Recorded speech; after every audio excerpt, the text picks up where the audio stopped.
Welcome back, everyone. 138 MMA here. We're going to break down UFC Fight Night, Holland versus Thompson. And it feels like I haven't done this in a long time because last weekend we just didn't have a UFC card.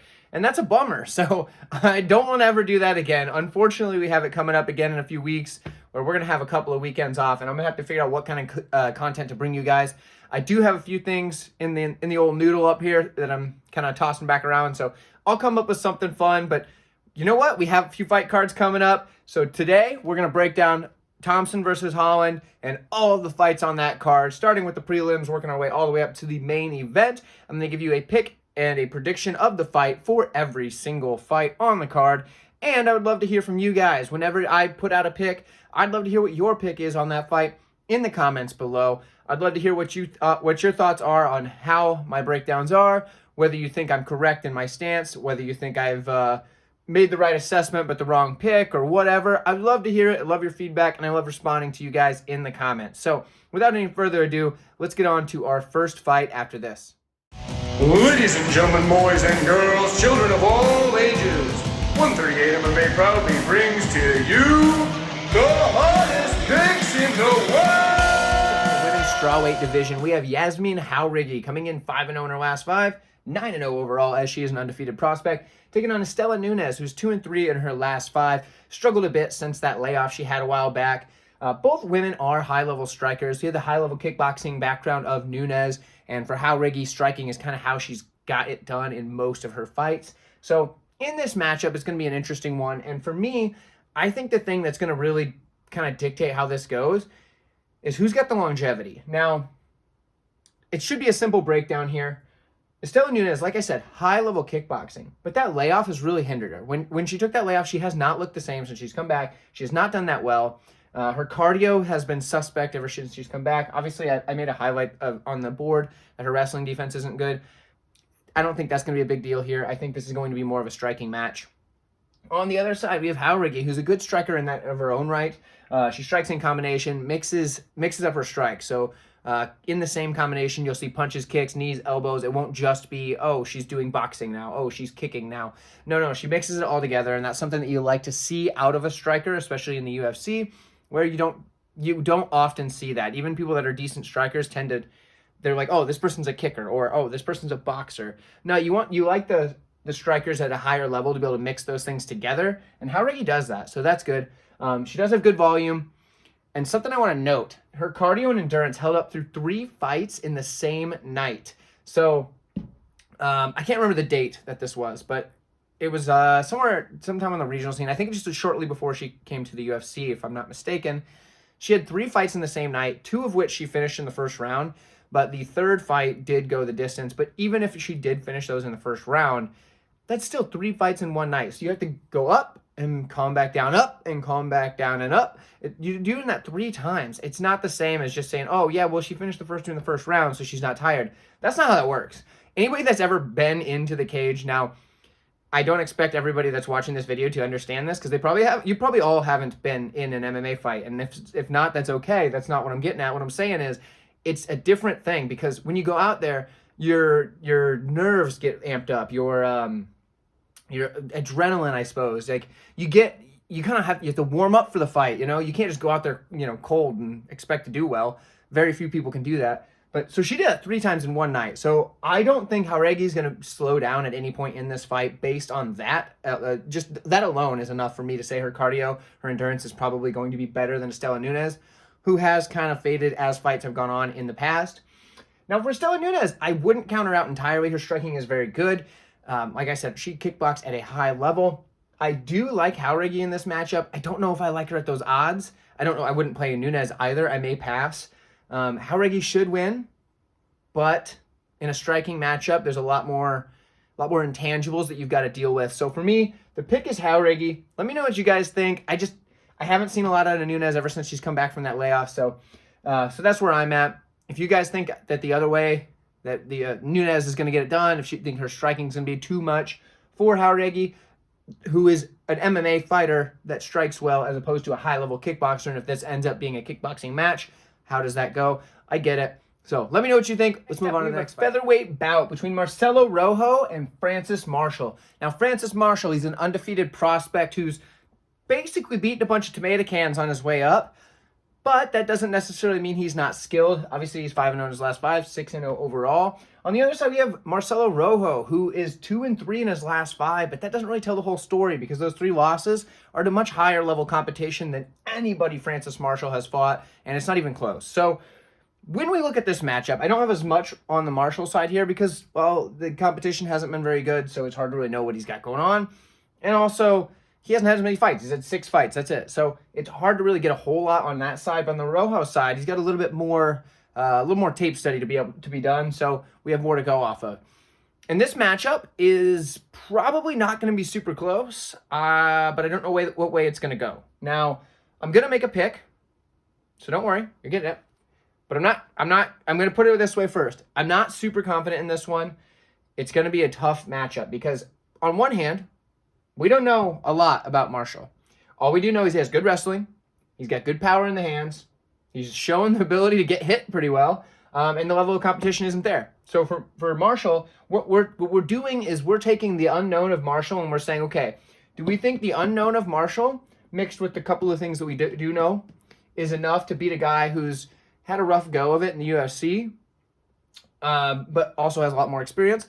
Or do we think that, okay, maybe this is as much as from what we've seen, this is the cap at what Francis Marshall has at his young age? I don't think it's his cap, but where he's at right now, is this where he's going to be going into this fight? Is Marcelo Rojo going to be better or worse than that? Is kind of what we don't know. It's a lot of unknowns here. So anybody that's making a very confident pick on this one, I don't know where they're getting their information. If you have a very confident pick on this, let me know where you're getting your information on Francis Marshall, because him beating a bunch of tomato cans doesn't give me that.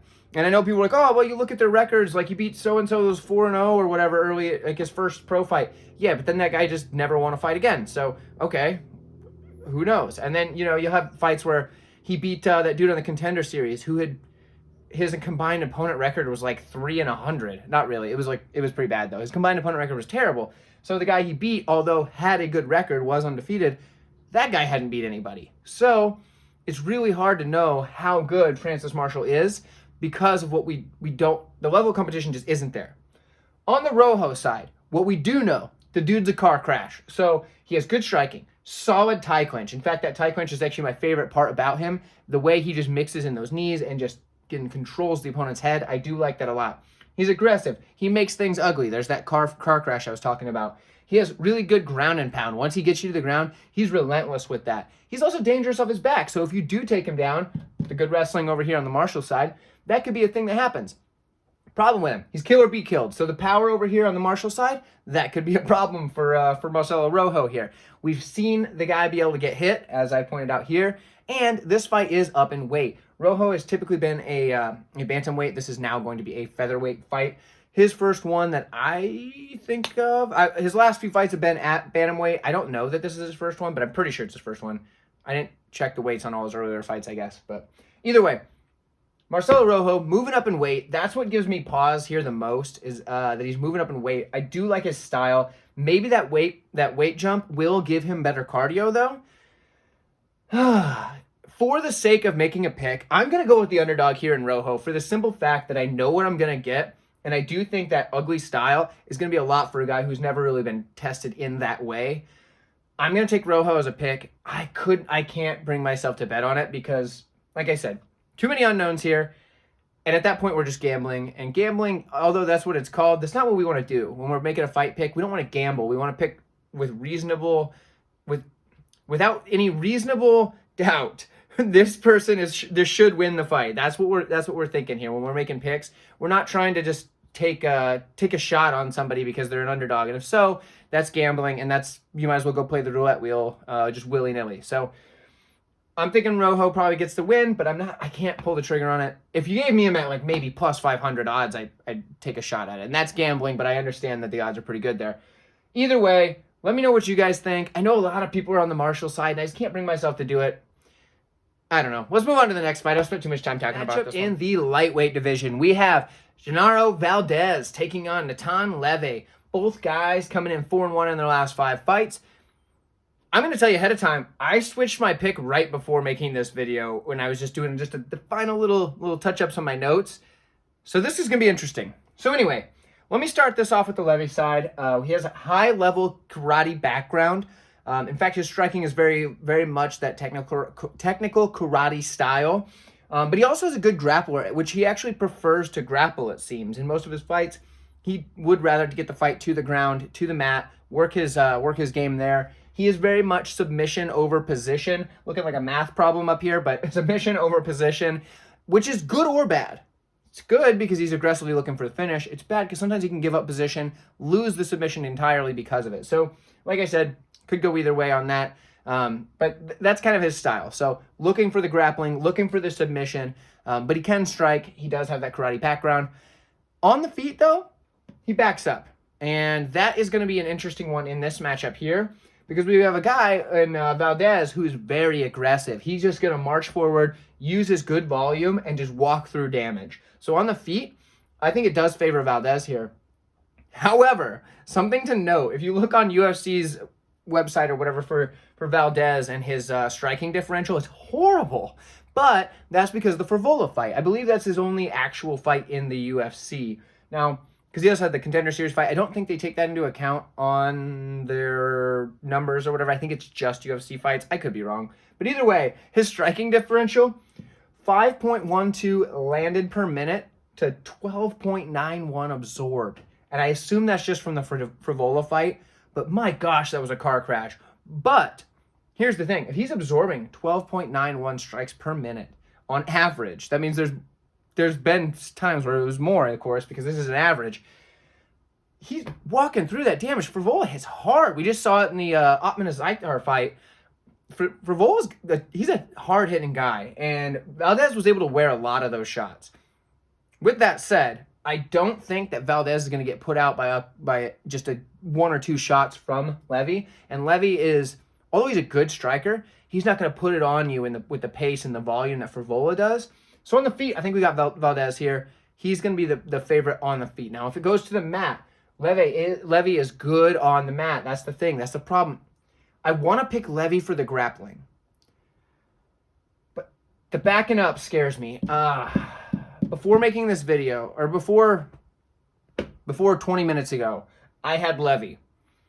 I'm starting to lean Valdez, and I don't know how long that's going to stick. I might even change it by come fight time. If so, pay attention to my Twitter. I'll probably tweet it if I change. But I'm going to pick Valdez here. Zero confidence in this fight whatsoever. I will not be betting on this. I'm picking Valdez because I think on the feet, his aggression, his ability just to walk through whatever the heck Levy throws, he's going to back up like he always does, or at least he has in every fight I've seen. The Breeden fight's a good one to watch as Breeden was able to walk him down, and I don't think Breeden's nearly as much of a threat in the striking as somebody like Valdez who's just going to walk forward with aggression. So for me, I'm going to take Valdez here. If this ends up just being primarily a grappling matchup, I could see Levy getting the win, but I don't think Valdez is lost on the ground either. He does have some wins by submission, 3 of them I want to say, and he's not bad on the ground by any means. But Levy is a pretty good grappler. His striking is pretty good, but the problem is I don't know that he's gonna be able to deal with the pressure, and I don't know what he's gonna do when those shots that he's landing on Valdez are not putting the guy down. So I'm taking Valdez for now. Pay attention to the Twitter. Zero confidence in it so far, but I'll update you if I change my pick again. We'll see you in the next fight. In the women's flyweight division, we have Amanda Ribas taking on Tracy Cortez. Tracy Cortez coming in 5-0 in her last 5 fights, 3-2 on the Ribas side. Ribas has fought a little bit higher level of competition as of late. She's been around the division just a little bit longer there. So this is going to be an interesting matchup, though, because for Tracy Cortez, it's a clear path to victory in just going with the wrestling, getting in the control, working some ground and pound, controlling the fight from start to finish. That is her clear path to victory. Now, the opposition, on the other hand, we have Ribas, who does have good takedown defense. She has decent takedowns in her own right, but her defense in the takedowns is pretty good. If she can stop the takedowns of Cortez, I do think Ribas has the better striking. Not that her striking's elite by any means, but Cortez isn't much of a striker, and her striking defense is very poor. At least, I don't say poor. When I say that, I feel like I'm just like saying she doesn't have any. Like, she has better than a bum, but like it's not good. So whatever. Either way, striking defense isn't great on the Cortez side. Ribas does have decent striking. So if it stays on the feet, I do think Ribas is going to have the advantage there. And Ribas does have good grappling in her own right. So if it does go to the ground, she's not lost. She's clearly the more well-rounded of the two fighters. But If Tracy Cortez gets on top, she's going to be able to use that to control the fight and kind of work her way through. So for me, dang it, this is another close fight, another really closely lined one. I'm going to lean Ribas with the pick, but I'm not going to bet her. I might be swayed to do so if I could get her as an underdog, but last I saw, she was like minus 120. I just can't do it. It's too close. Cortez could take her down, lay on her, and then I'd say, gosh, that was a stupid bet. It was too close to a fight. I think if you run this fight 10 times, somewhere between 4 and 6 times, so 4, 5, or 6, one person wins the over the other. It's not like 9 or 10 on one side and 1 or 0 on the other. It's not that way. So for me, this is really close fight. I'll take Ribas for the pick. Not mega confident in it, but I don't know. Let me know what you guys think. We got more to break down. Matchmakers did it again. Are you guys tired of hearing me say we got another close fight? Well, we do. Here in the featherweight division, we have Jonathan Pearce taking on Darren Elkins. Elkins 3-2 in his last 5, 4-1 on the Pearce side. Both guys are just darn good wrestlers, and this matchup is going to be an interesting one for that reason. The thing that you're going to point out here is the obvious disadvantage in the age category, where Elkins is 38 years old, which obviously in the featherweight division is getting up there quite a bit. 30 years old on the Pearce side, coming into his prime. So there is that to take into account. So for that, we have that out of the way. Now let's talk about the skills. Darren Elkins, high-level wrestler, loves a gritty grappling exchange, gritty grappling fight, back and forth in the wrestling. The guy can do that all day. That's just what he lives for. He's also really tough to put away. Finishing this guy, you're not going to submit him. Charles Oliveira did, I guess, but other than that, you're not going to submit him. He's hard to knock out. It can be done. He did get knocked out by Cub Swanson with a spinning wheel kick. Yeah, I mean, you get hit with one of those, it's going to happen. But yeah, the guy is like hard to put away. Just not somebody that you're going to get out of there unless you do hit him with something like a spinning wheel kick. But he does get cut pretty easy, so there is that. So he's been through some wars. He's called the damage for a reason. So he can get cut, so a doctor stoppage is a potential here. He's going up against a guy in Jonathan Pearce who kind of underrated, I think. People kind of forget about him as like a decent prospect, but he's not bad. He's got some decent wins. He doesn't win everything. Obviously, he's 4-1 in his last 5, not undefeated or anything, but he's not bad. He's pretty good. His grappling's really solid. Takedowns are decent. Ground and pound's good. Puts on a high pace. He's got decent power in his strikes. The problem that he has, though, is that takedown defense. And against a guy like Darren Elkins, who's also looking to take you down, that could be a problem for Jonathan Pearce.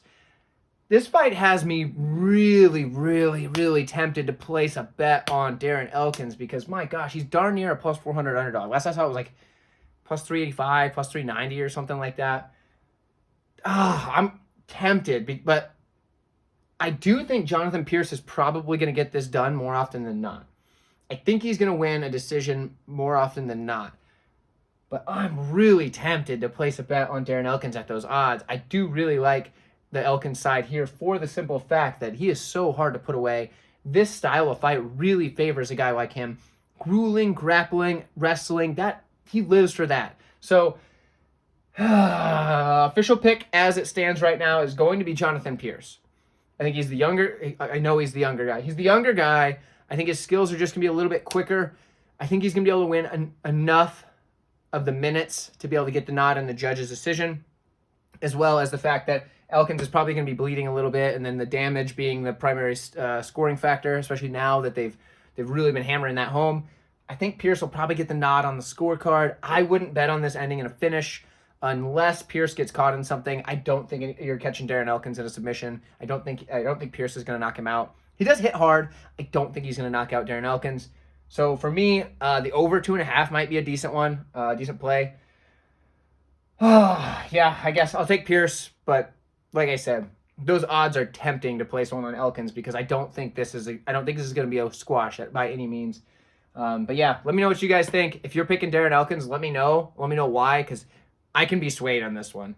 I would love to hear from you. If you're on the Elkins side, like I said, put it in the comments why. Tell me why you think he beats Jonathan Pearce, because part of me wants to be swayed on this one. But let's move on to the next fight. We got some coming up. There are some that I'm confident in. I swear it. So we'll see you there. In the lightweight division, we have Michael the Menace Johnson taking on Marc Diakiese. Diakiese 3-2 in his last 5 fights, 1-4 for Michael Johnson. Now, Michael Johnson, he is towards the tail end of his career. He's 36 years of age. He's taking on the much younger, up-and-coming fighter in Diakiese, who's only 29 years old. This matchup is interesting for a couple of reasons. One, obviously, Michael Johnson, he does have some good boxing. He's got power in his hands. That 1-4 is a knockout, so he does still possess the power to knock guys out.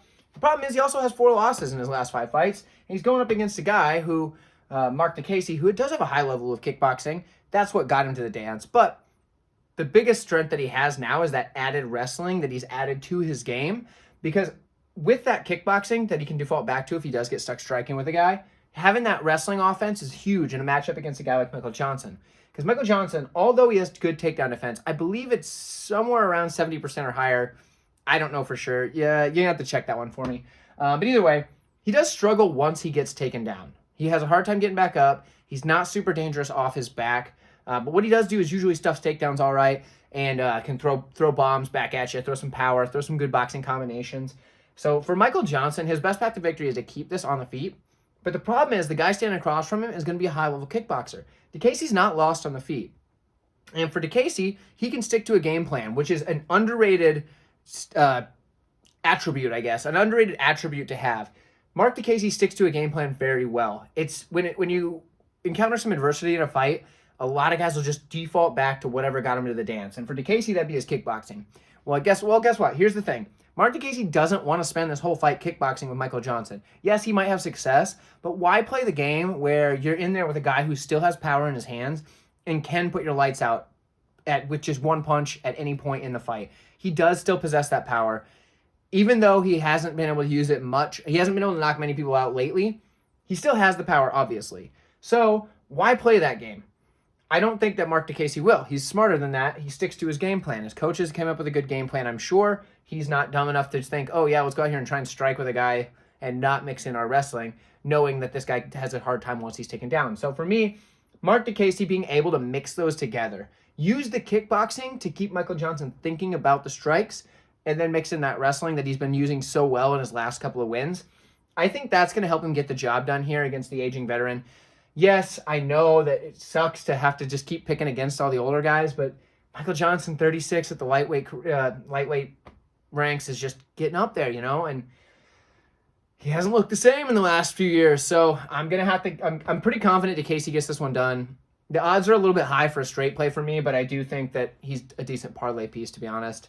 I think Marc Diakiese gets this one done. I just think it's too close to the end of the career for Michael Johnson. And a guy like Diakiese, surging right now, only 29 years of age, really building that star, has that kickboxing, has that wrestling now that he's really started using it. I've got Diakiese here. If you've got Michael Johnson, let me know what your path to victory for him is. Are you playing him by knockout? What do you think is going to happen here? I would love to hear it. I really don't think Diakiese loses this one, though. So let me know what you think in the comments. Let's go to the next fight. Another lightweight matchup here. We have Clay Guida taking on Scott Holtzman. I've heard a lot of people saying that Guida's getting old, but yeah, he's 40 years old, but Holtzman's already 39. So kind of a wash there in the age. That 1 year in difference, I don't think is going to make a big deal. Both guys are at the end of their career as far as their age goes.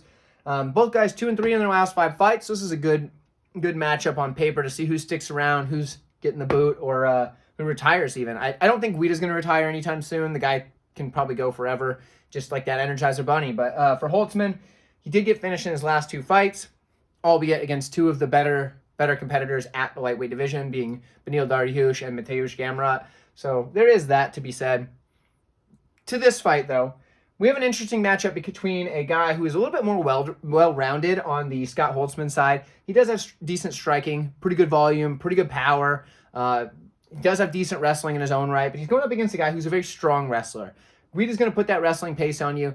He will throw strikes, but they're not good. Like, they're not crisp. They're not clean. He's just throwing them to set up his wrestling and just putting a high pace on you, whether it's striking or grappling. He's putting that high pace on you, and the dude does cardio for days. So in this matchup here, I think it's going to go a couple of different ways. Is Holtzman able to stop the takedown, stop the cage push, stop that just forward pressure of Clay Guida? And if he is, I think Holtzman's going to get the win. However, if he's not, Guida's going to be able to put that pace on him that he just keeps doing. Wearing guys down, taking you down, holding you against the cage. While he's got you against the cage, just swinging punches, just letting him fly, his hair going everywhere. In this matchup, though, for me to make a pick, we do it's interesting because Scott Holtzman is the favorite. I don't know what they're basing that off of. I mean, the last win for Holtzman was, what, three fights ago. And so that would have been 2019, 2020, something like that. So it's been a little while. So for Holtzman, now 39, it's been a couple of years.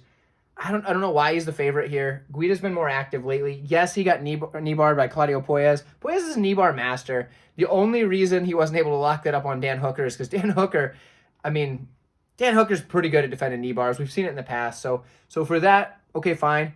Puelles has 3 knee bar finishes in his career already, or like 3 in his last 5 fights or something like that is what I said in the breakdown of that fight with Hooker. So for him to get caught by the knee bar, okay, that's whatever. It's a thing that happens. I think he was there in the Marc Madsen fight. Guida lost a split decision. Split decision there. But it was close. It was really close. There's a good reason it was split. I was leaning Clay Guida in that matchup, even when the judges were reading the cards, but I was also biased. I was rooting for Guida. So, fair enough. He's been able to put it on some of these young guys, though. So, for me, I think the longer this fight goes on, the more it favors Guida. I don't think Holtzman's going to be able to knock out Guida, and I don't think he's going to submit him either. The knee bar isn't going to be there for Holtzman. I don't think he's going to be able to choke out Guida. Guida's pretty good at defending those. At least he has been recent memory anyhow. Clay Guida's not getting knocked out very often. He does still have a chin at 40 years old. So for me, I'm going to say take Clay Guida in this one. I think the over 2.5 is probably okay. I think that a straight bet on Clay Guida is okay. I'm not personally going to bet it. I'm not that confident in it. But I will pick Guida. Why do I keep saying Guida? I will pick Guida for the win here. Let me know what you guys think. It's not my most confident pick, but I wouldn't mind a play on it. And if I just had a bunch of extra money laying around in my bankroll, I might throw a little bit down on Guida. So that's my pick. Let me know what you guys think. Let's go to the next fight. Strawweight division plays host to our next matchup. We have Emily Ducote, kind of newer to the UFC, 28 years old. She's coming in 4-1 in her last 5 fights, taking on the veteran of the UFC in Angela Hill, who's 2-3 in her last 5 fights, 37 years of age. Obviously, she's been around the game for a while. She's been there forever, hasn't she? I mean, Angela Hill has been in the UFC for, most of my memory, I feel like. But either way, Emily Ducote, kind of a newcomer. It's going to be kind of the up-and-comer taking on the grizzled vet. I'm sure that Angela Hill would not take kindly to me calling her grizzled. I feel like that's just not a very flattering term. But either way, I mean it with respect. She is a very talented fighter. That 2-3 doesn't do her justice. She's in just about every fight all the way up until the end. Whether she wins or loses, it's a fight where Angela Hill's never really out of it. So for me, this fight's a good one. There is a bit of a height and reach advantage on the Angela Hill side. She is 5'3" with a 64.5-inch reach as opposed to the 5'2", 63-inch reach on the Ducati side. And I highlight that, even though it's not a big difference, I highlight that because of the style. For Angela Hill, she's a kickboxer that wants to kickbox at range, particularly in this matchup, because Angela Hill, she doesn't have a ton of power, but she lands shots with good volume. So her volume is what's going to win her a decision in most of her fights. She puts a lot down range against fighters who either will be chasing her, fighters who will be looking to get takedowns, and she's hitting them with volume as they're trying to find these things. That's kind of something that Angela Hill does pretty well.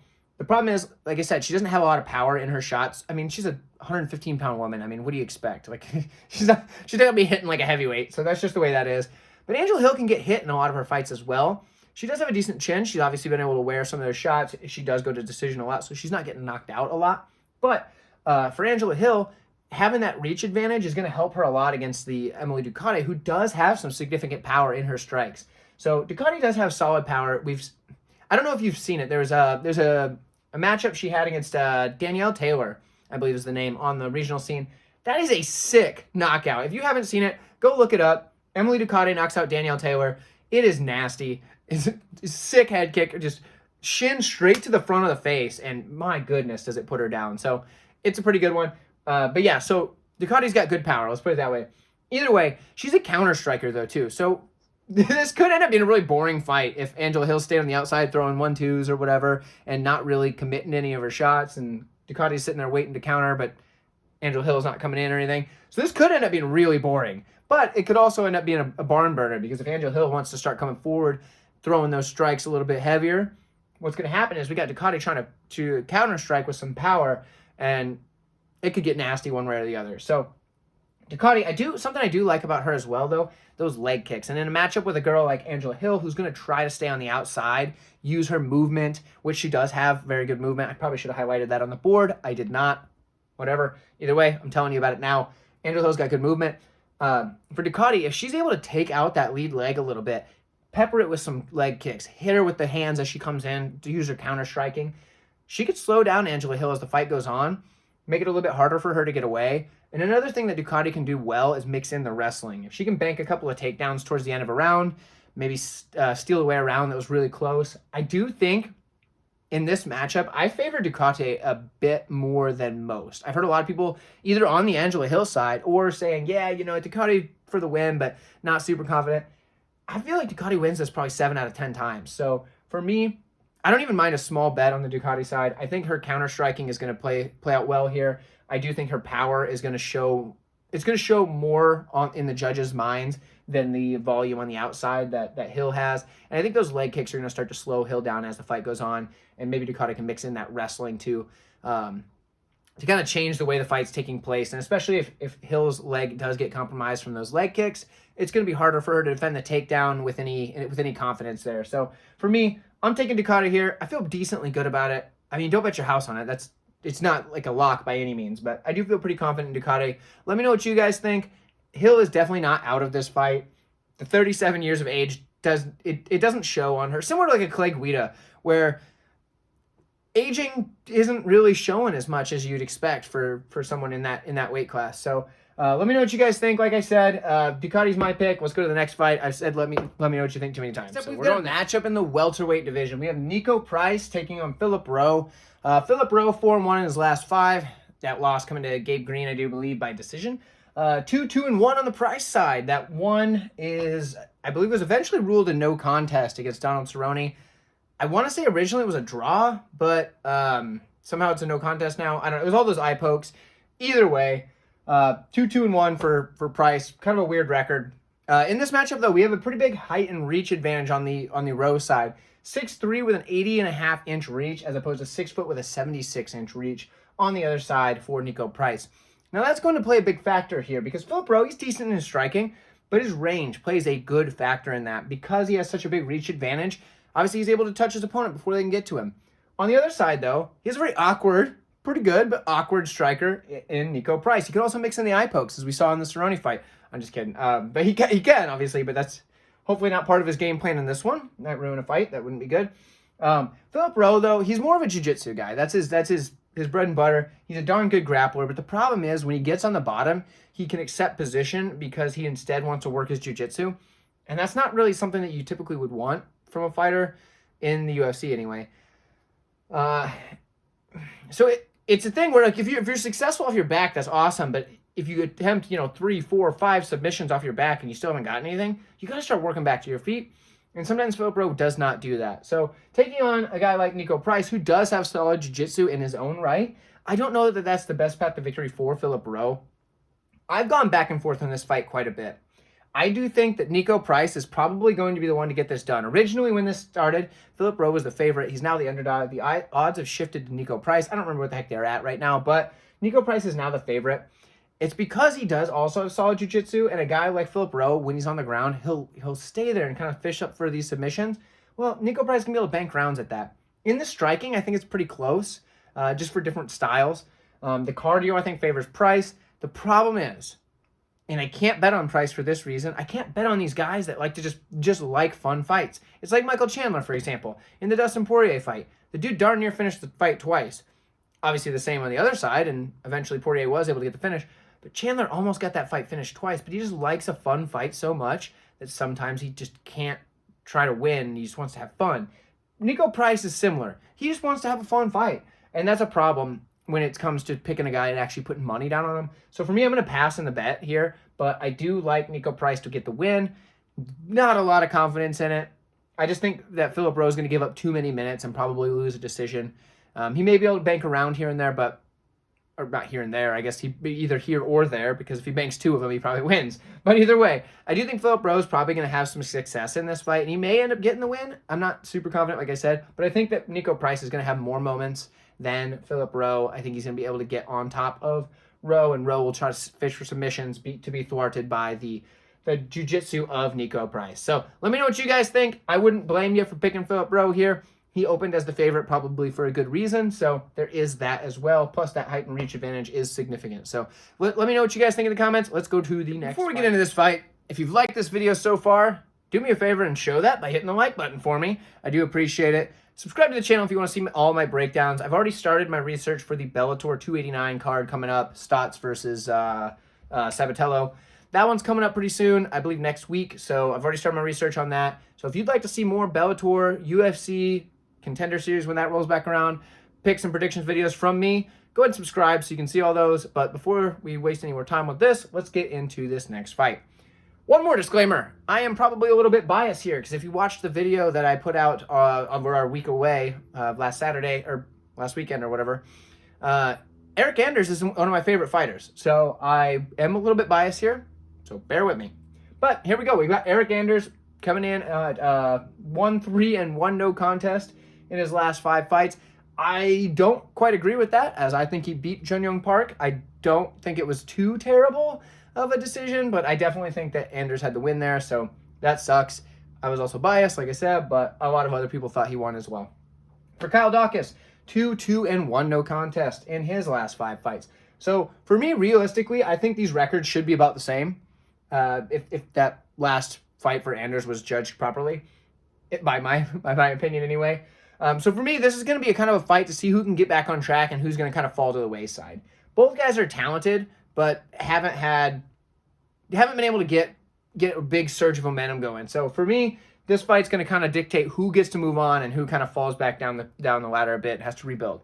And if it's Eryk Anders, he's 35 years old, so that's not really something you want to do. So Anders really needs to get the win here over a guy who's 29 in Kyle Daukaus, coming up, doing some good work as a young up-and-coming fighter. He hasn't quite hit his prime yet, but he's almost there.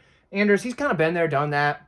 College football career, then went into fighting. So for him, he got a little bit later start, but he's still got a little bit of time left. Get some wins. I do think this is a winnable matchup for him, as well as it's a winnable matchup for Daukaus. So for this one, we do have a bit of a height and reach advantage on the Daukaus side. He's 6'3" with a 76-inch reach, as opposed to the 6'1" with a 75-inch reach on the Anders side.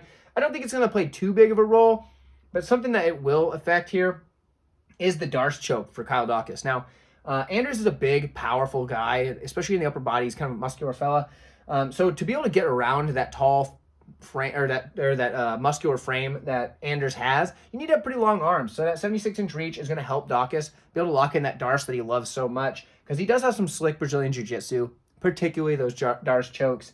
So that is something that's going to help him, is having this extra reach advantage over a guy like Eryk Anders, who is a big muscular fella. With that said, though, Eryk Anders is also a good wrestler.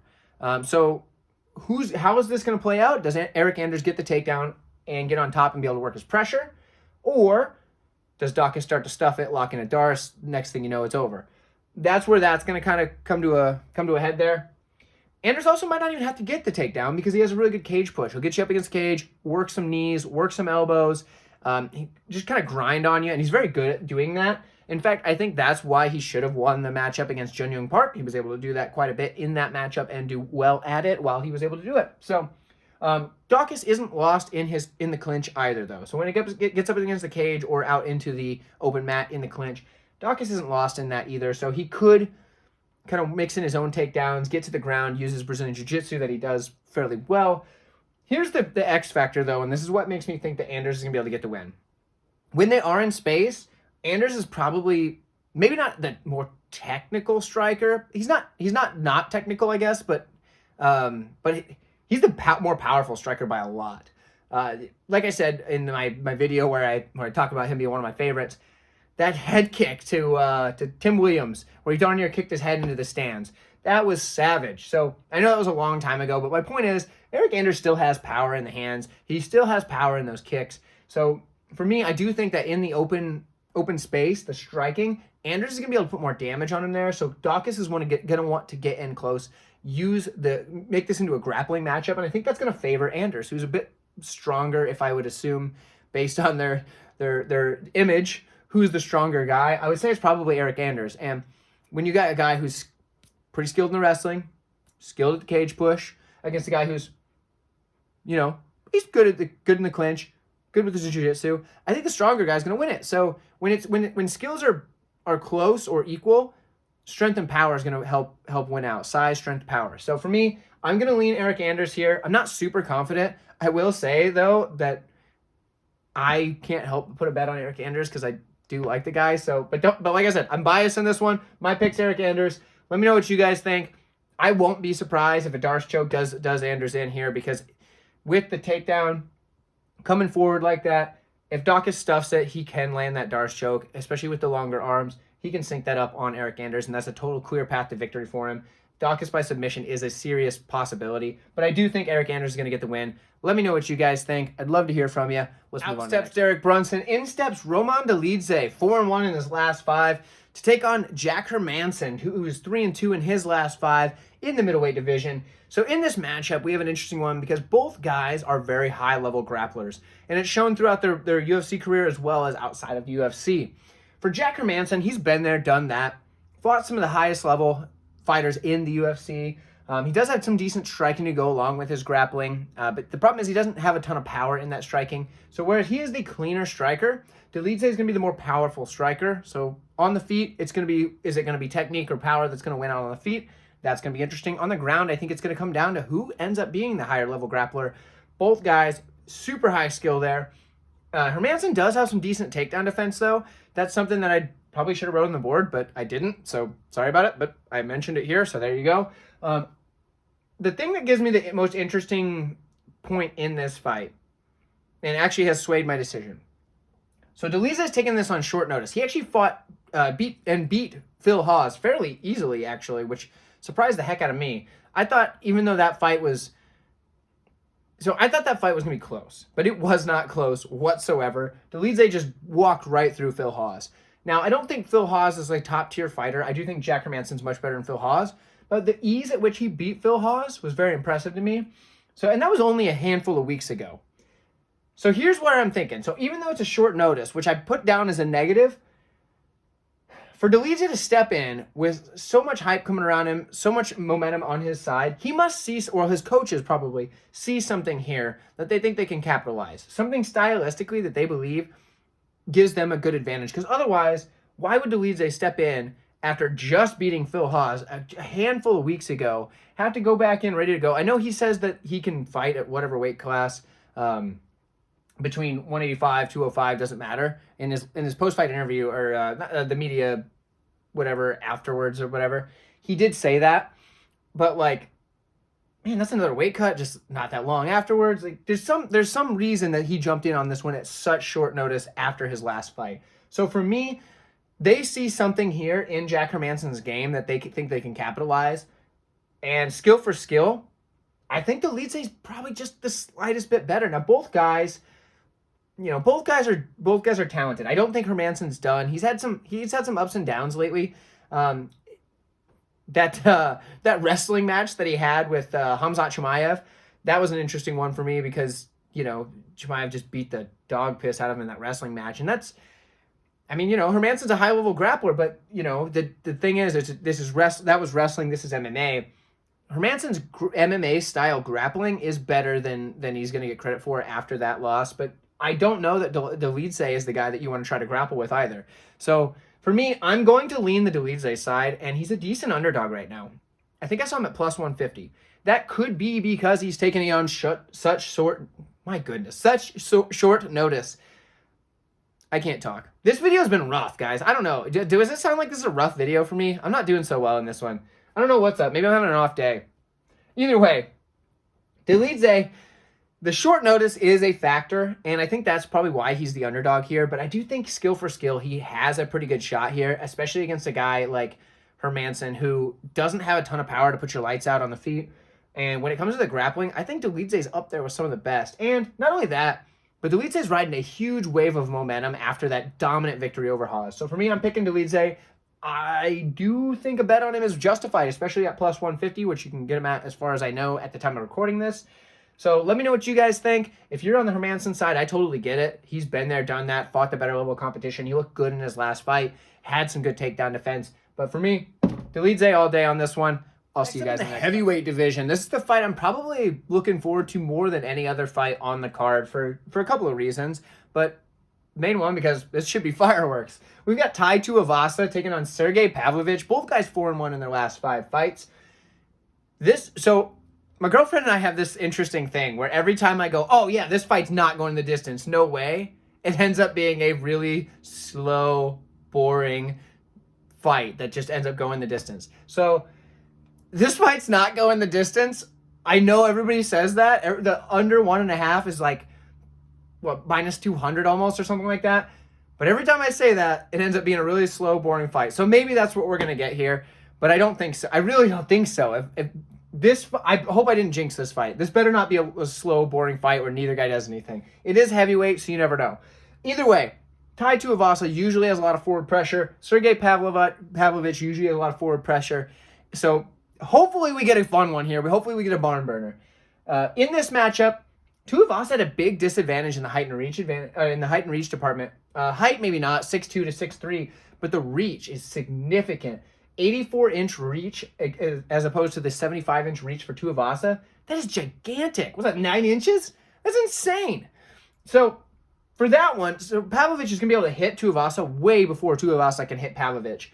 That is a big advantage, especially with the boxing that Pavlovich has. He is able to snap. I said that weird. with the boxing that Pavlovich has, he's able to snap out that long, rangy jab and hit guys way, way before they can hit him because his arms are so gosh darn long. He does have also a lot of power in his hands. When he hits you with those jabs, when he sets up those power shots, the guy can knock you out. He's knocking out most of his opponents in the first round. If you look at his record, most of his fights are knockouts in the first round. For Tuivasa, same thing. He knocks out a lot of guys. He's got power, but where he has his best success is in the clinch. He has one of the nastiest clinch games in the heavyweight division by a pretty good margin. He'll get you up against the cage and start throwing these elbows that I'm always worried the cage is going to break with how much force he throws into that. He's a big dude that throws a lot of power in those elbows.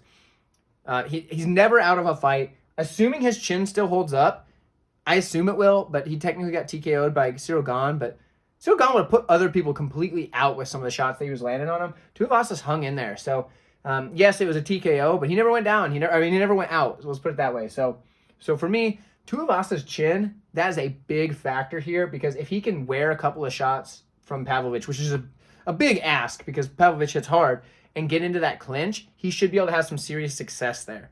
Something I want to point out, that one loss here is to Alistair Overeem, and what happened was Alistair Overeem, who's known for being a kickboxer, but he was able to take Pavlovich down, and when he did, it was almost like a kind of a trip takedown, but once he got Pavlovich to the ground, Pavlovich just accepted the laying flat on his back, didn't try to use his hips to work to get back up, and then he's got ground and pound out, and man, did it look bad. Overeem put the power on those ground and pound shots, and he put Pavlovich out. Pavlovich had no answer off his back. He just tried to use the legs to kind of keep Overeem back. I just used my leg to do that. You can't see that. Sorry. Either way, he tried to use his legs to keep Overeem back before he could let him into his guard. But once Overeem got on top of Pavlovich, there was just no answer. So it might be in Tuivasa's best interest to get a takedown here, but the thing is, Tuivasa's probably not going to do that. That's not what he wants to do. He wants to get you up against the cage, start throwing elbows at you, maybe work his hands as well, work the boxing. He'll throw a couple of kicks here and there, put some leg kicks in there. It's a tough fight. This is two heavyweights, obviously. It's a heavyweight division, duh. It's two, God, I'm an idiot. It's two big, powerful guys that are coming out there to throw hands, and for me, the reason I'm leaning Tuivasa, I think he's fought the better level competition. I don't think very many people could have been able to get through Ciryl Gane and drop him like they did. If Tuivasa just had a little more cardio in the gas tank at that time, if he was able to pounce on Gane before Gane was able to hop right back to his feet, Tuivasa wins that match, which I believe was the interim title, wasn't it? So either way, I think Tuivasa gets this one done here. I think he's just a more durable guy. I think he's going to have more ways to win as long as he can get past that super long reach of Pavlovich. The reach is going to be the biggest thing. If Tuivasa can get close, this fight is Tuivasa's all day. If he gets it up against the cage, Pavlovich won't have any power doing this kind of punching. with his back up against the cage, and I think Tuivasa is strong enough to keep him there. So for me, as long as Tuivasa doesn't get knocked out on the way in, which I don't believe he will, I'm taking Tuivasa. He is a pretty big underdog right now, and to be honest, I might wait a while, but I'm thinking Tuivasa. This might be like a 2-uniter. I might be crazy, and it's because it's a heavyweight fight. I feel bad doing that. I feel like that's a stupid idea. But I just don't think, outside of Tuivasa not being able to close the range, I don't think Pavlovich has a way to beat Tuivasa. If it goes to the ground, Tuivasa is the better grappler, which is weird to say, but if he gets on top, Pavlovich did nothing from his back in that match with Overeem. And Overeem's not, yes, he's an MMA fighter and he's decent on the ground. He's not known for being a grappler. He's a high-level kickboxer. That's what he did. That was his background. But Pavlovich showed zero resistance. So if Tuivasa can get this to the ground, he wins there. If he can get it up against the cage, Tuivasa is going to be way better in the clinch. He has a better clinch than just about anybody in the heavyweight division, like I said. So the only place that Pavlovich has the best advantage is at distance striking, and so did Cyril Gahn, but Tuivasa was able to close the distance a little bit. So if he can do that to Cyril Gahn, I think he can do that to Pavlovich here. So my pick, Tuivasa. I'm pretty confident in him here. Maybe 6 out of 10 for me. I know that doesn't sound like pretty confident, but this is a heavyweight fight and guys just get knocked out. So that's what happens. Either way, Tuivasa is my pick. Let me know what you guys think. Let's move on to the next fight. We've got some pretty good ones at the top of this card. Flyweights. We have Mateusz Nicolau taking on Matt Schnell. For Nicolau, he's 5-0 in his last 5 fights, 2-3 on the Schnell side. There is a bit of a height and reach advantage for Schnell. He is 5'8" with a 70-inch reach, as opposed to the 5'6", 66-inch reach on the Nicolau side. Anyway, this fight, couple of guys, both are good strikers, both can grapple. I do think Nicolau is a bit better in the grappling department than Schnell, but it's close. They're both good at both things, but Nicolau is probably the better one there. Skill for skill, I think Nicolau is just a bit better, but here's where the fight is interesting. Matt Schnell has a very kill or be killed style. He'll come forward and he'll make you fight. He loves to get into a wild scrap. Well, he said in interviews he wants to just win fights and the wild scrap just kind of happens. But let's be honest, his actions show otherwise. His actions show that he wants those wild scraps. So that's what's going to happen here from the Schnell side. On the other hand, we have a guy in Nicolau who's very low volume on the feet. The guy doesn't particularly throw a whole lot. And for him, he wants to stay outside and work his shots. But he's a smaller fighter here, the shorter fighter. So for Schnell, I think he's going to turn this fight into an interesting matchup because Nicolau is going to either have to turn up his volume or get the fight to the mat where he can then work his grappling, because otherwise Schnell's going to overwhelm him, and being the taller fighter, Nicolau's going to have to cover that range with Schnell walking him down with those longer and rangier strikes. So for me, Nicolau is going to be put into a situation where he's going to need to up that pace, and I think that actually favors Nicolau here, because what he needs to actually show his skills is that extra urge to pick up the volume, pick up the pace, maybe work the fight to the ground and work in that grappling. I do think Nicolau probably gets the win. I do think Matt Schnell is going to make this a fight where Nicolau is going to have to put that out there, like I said, but it's going to be a fight where I think it ends earlier, under the 2.5.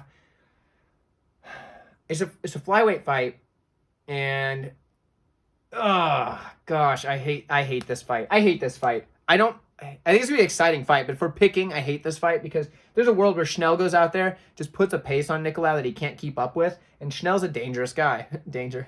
That's his fighter name. Oh, gosh. Anyway, but Nicolau, I think, is going to be better skill for skill, like I said. So I think for me, Nicolau probably gets the win. I don't mind a play on the under 2.5 because I think it's plus money. And I think just with the way that Schnell fights, he's going to have to make this fight into a dirty fight, into a rough fight. So for me, I'm going to take Nicolau, but I'm not going to place a bet on Nicolau. If I'm going to play this fight at all, it's probably the under 2.5. I might just leave this one off entirely. I'm not mega confident in anything here, but Nicolau's the pick. Let me know what you guys think. Welterweight, we have Rafael Dos Anjos taking on Brian Barberena. Now for Barberena, he's 4-1 in his last 5 fights. He's had a run where he's beaten a lot of the aging vets. And here it goes again. He's fighting another aging vet in RDA, who's coming in 2-3 in his last 5. For RDA, he is 38 years old, so he's getting there towards the latter part of his career. Recently, he said he wants the fun fights, and he knows that obviously he's probably not going to get a title anymore. So does that play a role in this fight? I don't know. Obviously 33 years old on the Barberena side. He's basically in his prime. So we have that. Barberena did have to take a few years off, though, with an injury. He's back. He's looked pretty good, so I don't think that's really a problem now, but just make a note of it. Anyway, for RDA here, he's 5'8" with a 70-inch reach. On the other side, we have a 6-foot-tall, 72-inch reach for Barberena. So Barberena does have a bit of a height and reach advantage over Dos Anjos. Now, for Dos Anjos, that 2-3 looks really bad, but he's fought some high level of competition, so it's not really an issue for me. As far as the record goes, sometimes the last 5 fights doesn't really tell the whole story, and I think that's where we're at now. He did have an impressive win over Renato Moicano, who's looked really good lately. So for me, Dos Anjos' 2-3 in his last 5 isn't as bad as it looks. In this matchup, both guys have good cardio, really solid cardio. This fight, neither guy's going to gas out, and even if they do kind of gas, they're both going to be able to keep going through that exhaustion and just keep putting on a high pace, because both guys do put on a high pace. Both guys are decent strikers. The volume of Bryan Barberena is pretty good. I think that's kind of a thing that wins a lot of fights for Barberena, is they'll just throw in combination and just keep the volume on. The thing is, RDA has a pretty good grappling advantage from what I've seen. And with the takedown defense of Bryan Barberena, I don't know that it holds up against a guy like Dos Anjos. At the odds, I'm really tempted to place a bet on Bryan Barberena just to kind of fade the older, more closer to the end of his career fighter in RDA. But I can't do it because I do think RDA wins this fight more often than not. I do think he's able to implement the grappling, get the fight to the ground, and use that to win rounds and win minutes in this fight. In the striking, I don't think RDA is lost, but I won't be surprised at all if Bryan Barberena just puts on a pace and just starts throwing strikes. And who knows? RDA is 38 years old. At some point, there's going to be a sharp decline. It happens to just about every fighter in their late 30s. You know, unless you're talking like heavyweight division, then you've got until your 40s. If you're talking light heavyweight, you kind of got till 40 or so. But there's a sharp decline in your late 30s, especially for most fighters. So for me, I am going to pick RDA. I would not parlay him with anything. His odds are too inflated for me to pick him in this fight as a bet. But I also just can't bring myself to bet on Barberena, who, even though I want to, those odds are enticing. I can't trust the takedown defense to hold up against a guy like RDA. And RDA is a pretty smart fighter. He's not going to go out there and just try to. He's not going to go out there and just get into a striking matchup that he's losing. So if he starts losing in the striking battle, which he very well may, Barberena does put a pace on guys sometimes. I could see Dos Anjos just going for takedowns and winning minutes that way. And for me, that leads me to Dos Anjos as the pick. Leaving it off the card, leaving it off the slip, whatever. Let me know what you guys think. If you think Barberena is a good play, I might be swayed. Probably not, but maybe. So let me know what you think. If you're on the Barberena side, let me know why. Let me know what you think. Let me know if you think his takedown defense holds up, or if you have any reason to think that RDA is at a bigger decline than I think he is currently. I'd love to hear it. So either way, let's move on. Big main event on this card. So we are in the main event of the evening. It takes place at the welterweight division. We have Stephen Wonderboy Thompson taking on the loudmouth Kevin Holland. 2-3 in the last 5 for Thompson. He's had some rough matchups with some grapplers. And the same thing over on the other side for Holland. He's 2-1 in his last 5. That one is a no contest. Same thing. The grapplers are beating him. So here's the thing. This is a striker versus striker matchup, and this plays into both guys' styles. How is this going to play out? Well, we're going to find out here. So here's what we've got. We've got a 39-year-old in Stephen Thompson. He's getting older. He's had a long kickboxing career, a long MMA career. He doesn't seem to show the miles really catching up to him. Obviously, he's only lost with those heavy grapplers that he's been fighting, but he hasn't really shown the miles catching up to him. But at the same time, he's 39. He's had a long career, so who knows? Maybe it's coming around. Kevin Holland's only 30. So for the 30-year-old Kevin Holland, he's still young, entering his prime. It's a good sign for him. In this matchup, though, we also have a pretty big height and reach advantage on the Holland side. He is 6'3" with an 81-inch reach, which is going to play a factor here in the striking department against the 6-foot-tall, 75-inch reach of Stephen Thompson. So here's the thing. Stephen Thompson, high-level karate, high-level kickboxing. He's able to use those techniques very well in the striking department. He does have that kind of traditional karate-style stance a lot of the time. But he's fighting a guy with a huge reach advantage and 6 inches of reach for Kevin Holland, but also the height. That karate stance does kind of lower your base a little bit as well.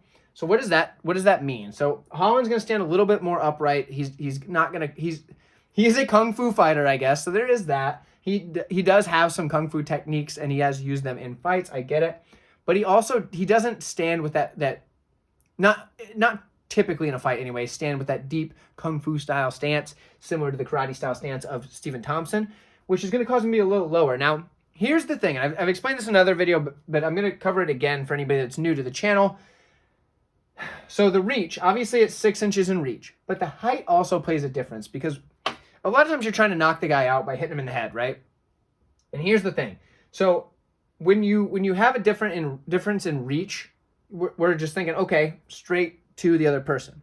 But something that you're missing in that is as you change the angle, as a person gets taller or shorter, the thing is, if you're punching up, not only is it more fatiguing on your shoulder, but your reach disadvantage is actually emphasized because the other person is taller. So instead of a straight line ahead, you're now going up, which makes your arm seem shorter. So for example, if I'm to walk towards this marker board with my hand straight forward, I hit the marker board a lot earlier than if my hand is up. The reason why? Well, because obviously I'm going up. So I'm losing some of that length to go up. Now, I know that's pretty obvious, but a lot of people don't think about that when they're breaking down a height and reach advantage. They think, oh, the reach, this.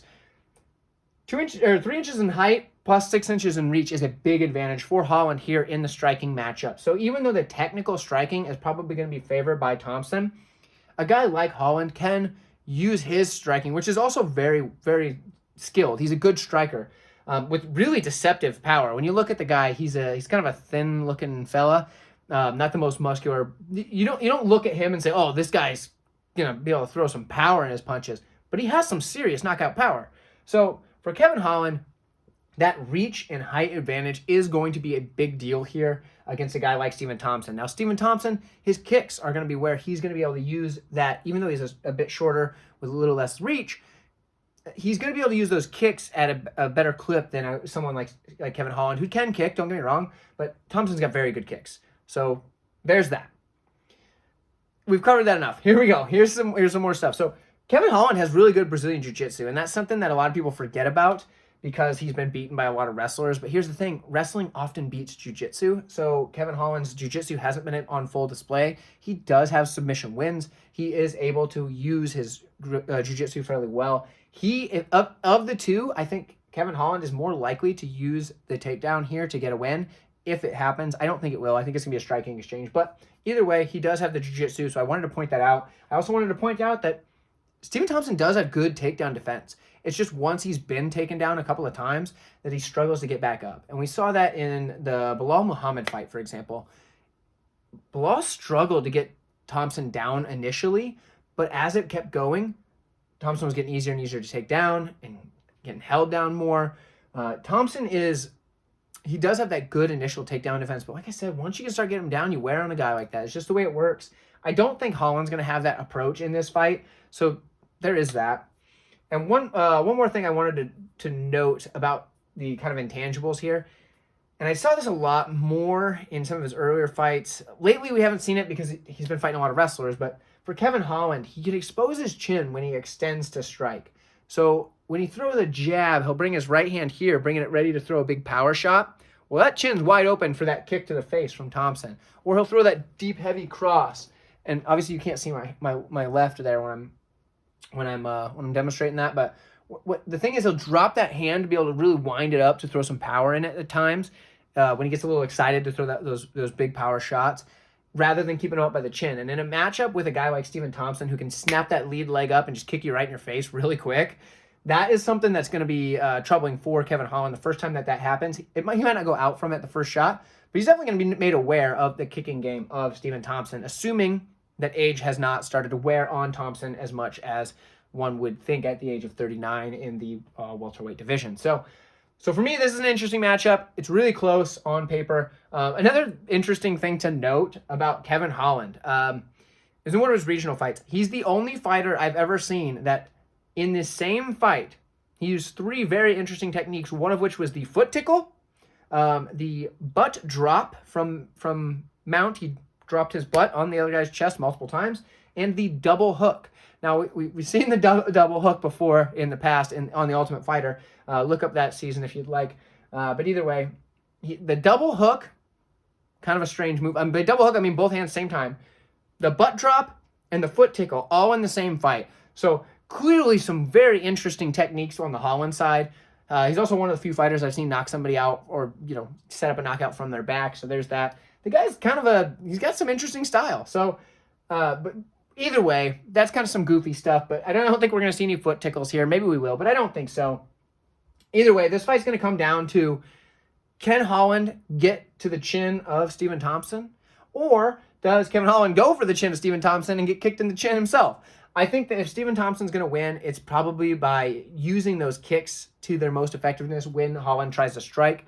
And he is a very quick fighter, as Stephen Thompson is. I do think Holland probably gets the win more often than not. He's the younger guy, has a very large reach advantage. It's just the way it goes. As the guy ages, he gets less skilled. His speed and timing just diminishes. It's just the way it is. Holland's probably going to get the win here. It opened at -110 apiece, I believe. Smart move was to play Kevin Holland right away. Not going to say I did, but maybe I did. Either way, you could still play him at -135 now. I don't know if I like that as much. I don't think Stephen Thompson's totally washed at this point in his career. Holland's a tough matchup for him, especially because this is probably the fight that Holland picked. I mean, aren't they doing him a favor for taking that Chimaev fight last minute or whatever? So for me, the pick is Holland. Everybody's probably rooting for Stephen Thompson. It's hard not to like the guy, but man, I don't know. I'm gonna pick Holland. Let me know what you guys think. But if you've liked this video, please hit the like button for me. I do appreciate it. It does help me get out there more.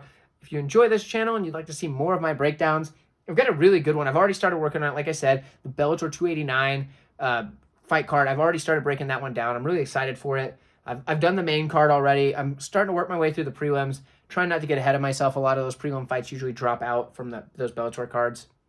But either way, looking forward to that one. That should be a barn burner. And then we've got another UFC pay-per-view coming up next week as well on the 10th. Big card there. So we have a couple of really good cards coming up. So if you want to see those, subscribe to the channel. I swear those are going to be great breakdowns because I spent a lot of time already on the Bellator one. And I'm working on the UFC one right after I finish that, probably today. So should be some good stuff, some good content. This card here, very tough one for me to bet. There's a lot of close fights, so bear with me on it. But we will see you next week for some big cards. And like I said, like it, subscribe it, all the good stuff. I'm rambling. See you guys next time.